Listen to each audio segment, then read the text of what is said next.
ang mabuting balita ng Panginoon. Pinupuri ka namin, Panginoong Hesukristo. Purihin palakpakan ng mabuting balita. Dalawang puntos po sa pagninilay natin ngayon. Una ay may kaugnayan sa ginugunita natin Mahal na Birhen Maria ng Rosario. Oktubre 7, 1571, nang samantalang si Papa Pio Ikalima ay nakikipag-ugnayan sa kanyang mga kardinal, ibinilita niya ang pagtatagumpay ng mga hukbong Kristiyano sa Lepanto, doon sa Greece. Sa oras ding iyon, nagwagi ang mga hukbo ni Don Juan sa ilalim ng pag-aampon ng ina ng Santo Rosario. Pananalangin sa tulong ng Mahal na Birhen ang naging pinakamalakas na sandata ng mga hukbong Kristiyano.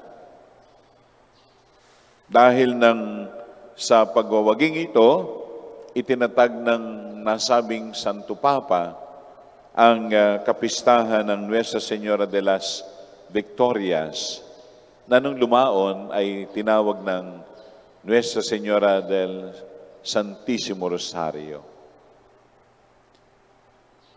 Bakit siya ang umampon sa mga hukbong Kristiyano upang magtagumpay doon sa Lepanto? At siya ang taga-ampon nating lahat.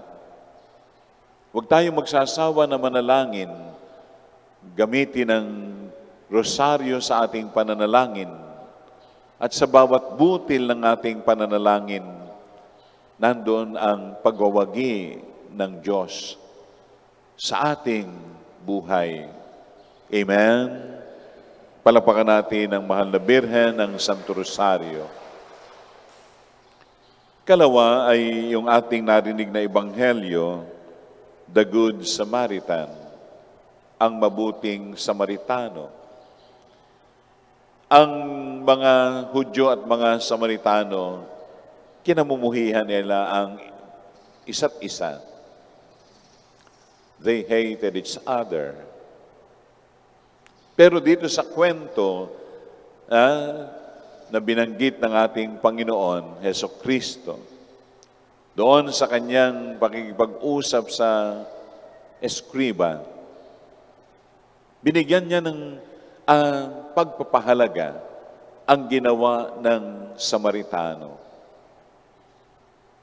Ang pag-aalaga sa sugatang nakahandusay sa daan, lahat ng pwede niyang itulong, ibinigay niya. Hindi isinaalang-alang ang hidwaan sa pagitan ng Hudyo at Samaritano. Naglingkod siya, nag-alaga, nagmahal, tumulong. Sino po ba ang ating kapwa? Yan ang tanong. At sino ba ang ating paglilingkuran?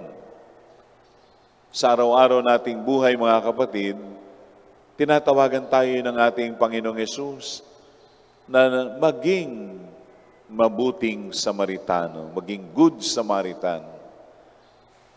Kanino man, sino man ang nangangailangan ng ating pagtulong.